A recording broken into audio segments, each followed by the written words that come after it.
You enliven everything. There must be a contraction of God's presence.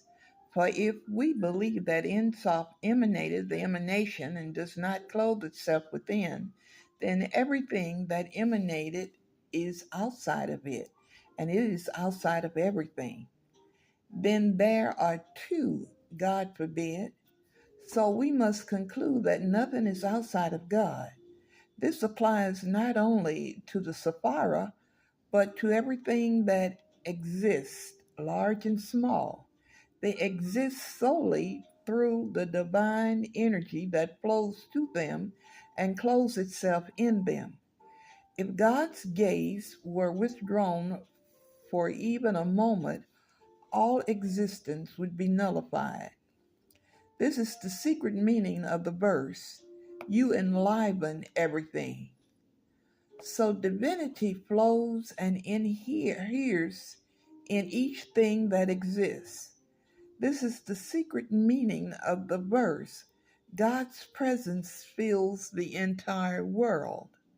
Contemplating this, you are humbled, your thoughts purified. Insoft, anything visible and anything that can be grasped by thought is bounded. Anything bounded is finite. Anything finite is not undifferentiated. Conversely, the boundless is called insoft, infinite. It is absolute indifferentiation in perfect, changeless oneness.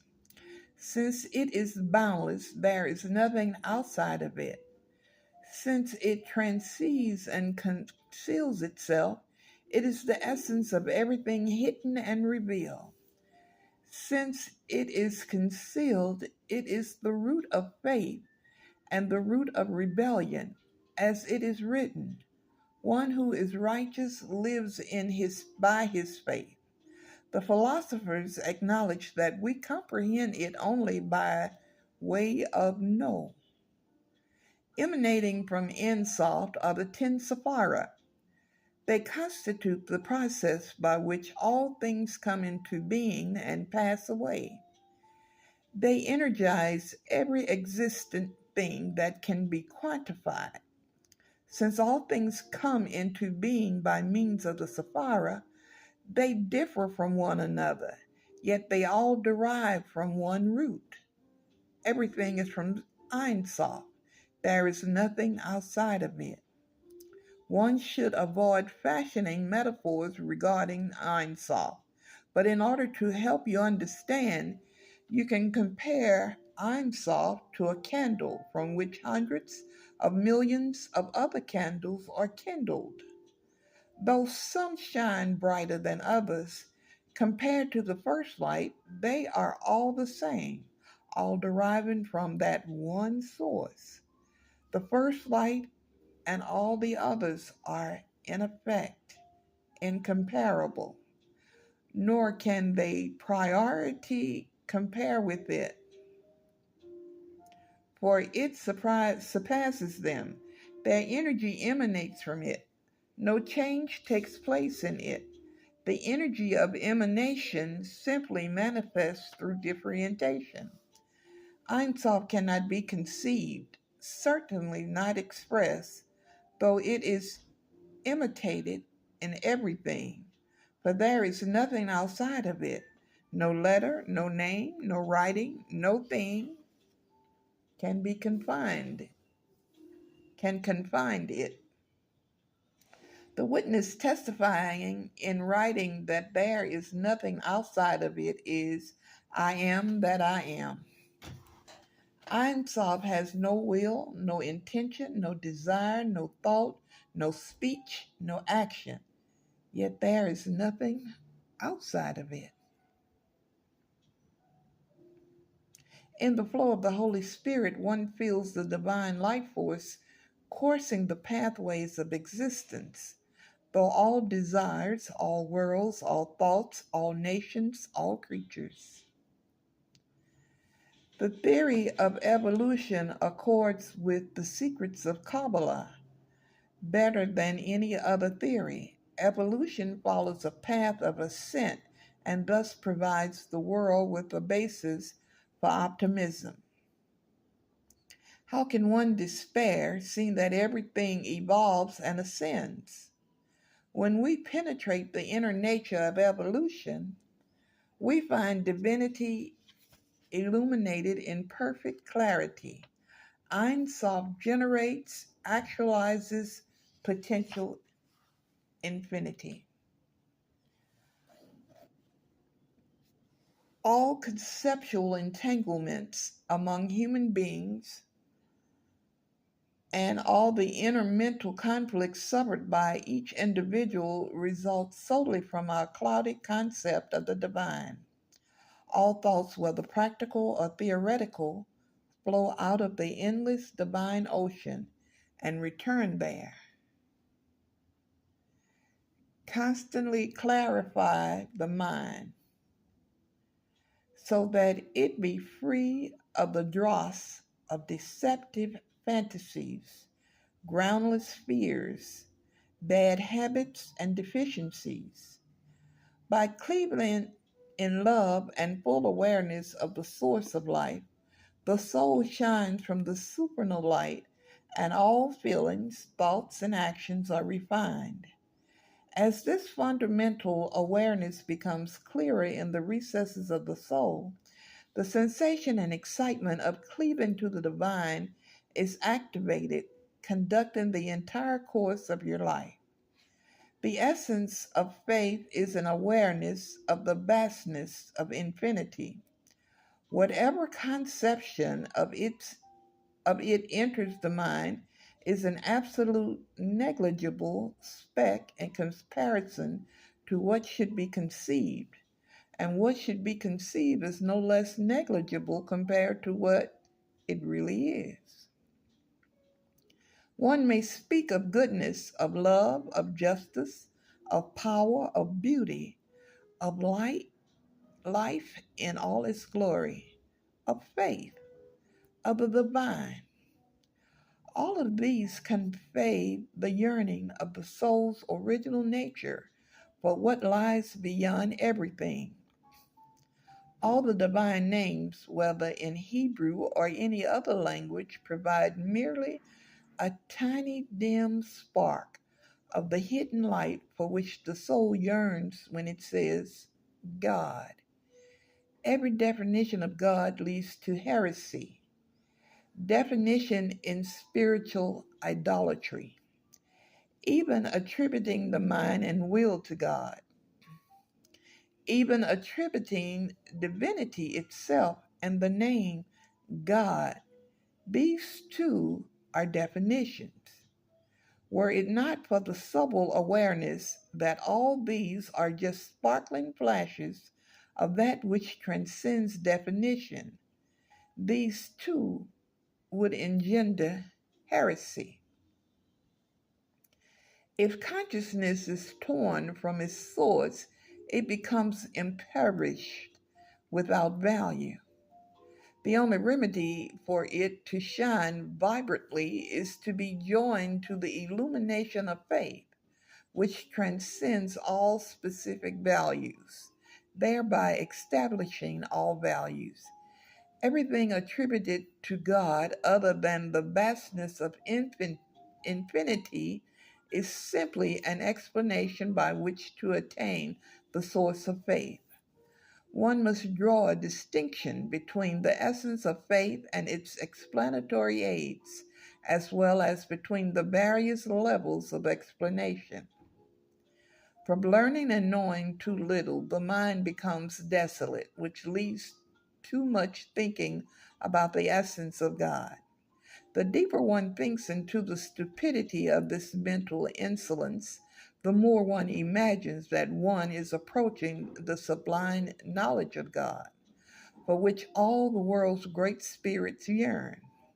When this habit persists over many generations, numerous false notions are woven, leading to tragic consequences until eventually the individual stumbling in darkness loses material and spiritual vitality.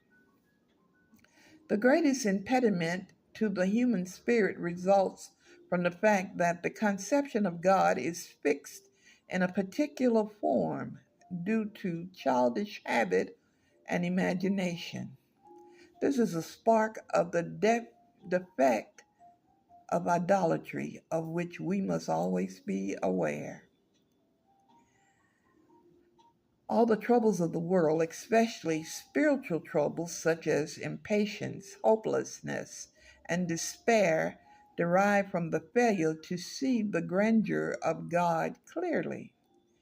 It is natural for each individual creature to be humble in the presence of God, to nullify itself in the presence of the whole, all the more so in the presence of the source of all being, which one senses as infinitely beyond the whole.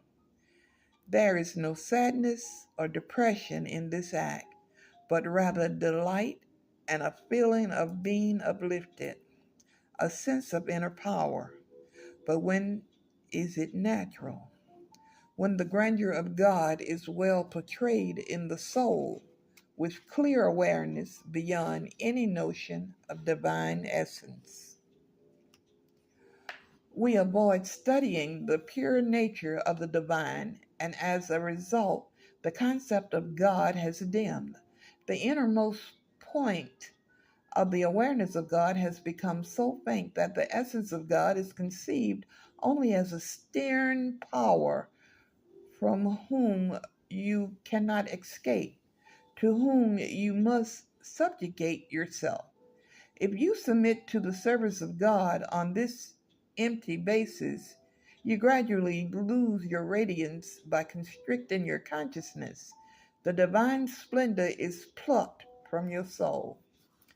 Every sensitive spirit feels compelled to discard such a conception of God.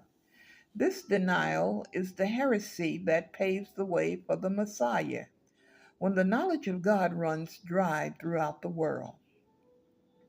The crude complacency of imagining divinity as embodied in words and letters alone puts humanity to shame. Heresy arises as a pain cried outcry to liberate us from this strange narrow pit, to raise us from the darkness of letters and platitudes to the light of thought and feeling. Such heresy eventually takes its stand in the center of morality. It has a temporary legitimacy, for it must consume the filthy froth clinging to mindless faith.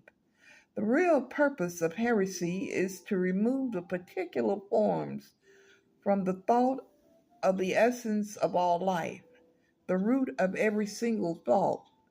When this condition persists over several generations, heresy inevitably emerges as cultural expression, uprooting the memory of God and all religious institutions. But what type of uprooting is intended by divine providence?